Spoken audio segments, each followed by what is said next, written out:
தூத்துக்குடி மாவட்டம் விளாத்திக்குளத்தில் பள்ளி மாணவி கொலை வழக்கு தொடர்பாக காவல்துறையினர் வெளிப்படையாக பேசுவதற்கு தடை உள்ளதா என்பதை வெளிக்கொணர வேண்டும் என்று வழக்கறிஞர் ஹென்றி டிபைன் தெரிவித்துள்ளார்.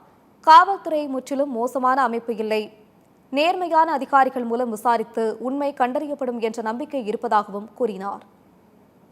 சிபிஐ விசாரணைக்கு தேவையா இருந்ததுன்னா தமிழக அரசு வேகமா நாங்கள் சிபிஐ கொடுத்துருவோம்னு சொல்ற வழக்கு. எந்த வழக்கா இருந்தாலும் இந்த மானாமதுரை ஆகாஷ் வழக்குலையும் நான் தான் வாதாடினேன். அரசு மூத்த வழக்கறிஞர் ஏஏஜி நீதிமன்றத்தில் சிபிஐ கூட விசாரிக்கட்டும்னு சொல்லிட்டாரு. அதனால இந்த சிபிசிஐடினால முடியல, லோக்கல் போலீஸ்னால முடியலன்னு அவங்களே சொல்லிடுவாங்க. அது தானே சிபிஐக்கு போட்டோம்.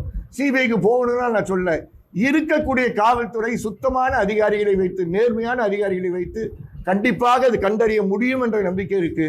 தயவு செய்து அவர்களுடைய மதிப்பை அவர்கள் குறைக்காமல் கவனம் செலுத்தி செய்ய சொல்லுங்கள்.